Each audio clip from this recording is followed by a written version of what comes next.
দলীয় নেতাকর্মী আর অগণিত মানুষের ভালোবাসায় বিমানবন্দর থেকে গুলশানের বাসায় পৌঁছেছেন বেগম খালেদা জিয়া। এ সময় তারা খালেদা জিয়ার আপসহীন রাজনীতির নানা দিক তুলে ধরে স্লোগানে স্লোগানে মুখর করে রাজপথ। রিপোর্ট শফিউল্লাহ সুমনের। প্রিয় নেত্রীর প্রতি ভালোবাসা জানাতে প্রচণ্ড রোদ উপেক্ষা করে হাজার হাজার নেতাকর্মীর এ অপেক্ষা। কখন আসবে তাদের প্রিয় নেত্রী? অপেক্ষার প্রহর শেষে সকাল 10:30টায় দেশের মাটিতে পা রাখেন বেগম খালেদা জিয়া। সঙ্গে ছিলেন পুত্রবধূ জুবাইদা রহমান ও শর্মিলা রহমান। বিমানবন্দর থেকে গুলশান কার্যালয় পর্যন্ত পুরো রাস্তা জুড়ে লাখ লাখ মানুষের এ ভালোবাসার বহিঃপ্রকাশ।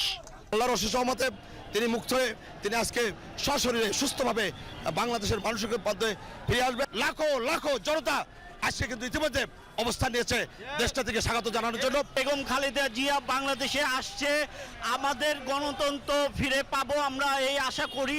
17 বছর আমাদের বাংলাদেশে কোনো বাক স্বাধীনতা ছিল না, মানুষের মৌলিক অধিকার হরণ করা হয়েছিল। সাধারণ মানুষ যেন তাদের সঠিক ভোট প্রয়োগ করতে পারে। সকলের চোখে মুখে আনন্দ আর উচ্ছ্বাস প্রকাশ করেন তাদের অনুভূতি আর ভালোবাসার কথা। আবেগে আপ্লুত হয়ে পড়েন অনেকেই।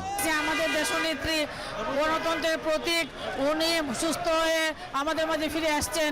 আইসা আমাদের দলকে সুন্দরভাবে সংগঠিত করে আমরা আমাদের দেশের গণতন্ত্র ফিরিয়ে আনবো উনার মাধ্যমে। সারা বাংলাদেশের মধ্যে সর্বোচ্চ জনসমর্থিত এবং দেশনেত্রী বেগম খালেদা জিয়া এই দেশের সর্বোচ্চ জনপ্রিয় নেত্রী। ওনার হাতে আমাদের দেশ ভবিষ্যতে একটা সুন্দর পথে এগিয়ে যাবে, আমরা সেই কামনাই করি।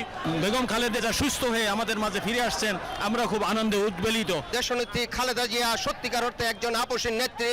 তিনি কখনোই দেশ ছেড়ে কখনো দেশের বাইরে যাননি, কখনো অন্য রাষ্ট্রের তাবেদার হননি। উনি আজকে অসুস্থতার কারণে বিদেশে চিকিৎসার জন্য গিয়েছিলেন। আজকে উনি এই দেশেই মরতে চান। এই দেশের জনগণকে, এই দেশের জনসাধারণকে সঠিক দিক নির্দেশনা দিয়ে এই জাতিকে পরিচালনা করার জন্য উনি অসুস্থ শরীরেও এই দেশের জনসাধারণের মাঝে ফিরে এসেছেন। আমাদের আপসহীনদের হাত ধরে আমরা ইনশাআল্লাহ তাদের সাথে আছি, থাকবো। খালেদা জিয়ার এই আগমনে সর্বস্তরের মানুষের ভালোবাসাই জানান দেয় নতুন বাংলাদেশ যেন ফিরে পেল নতুন প্রাণ।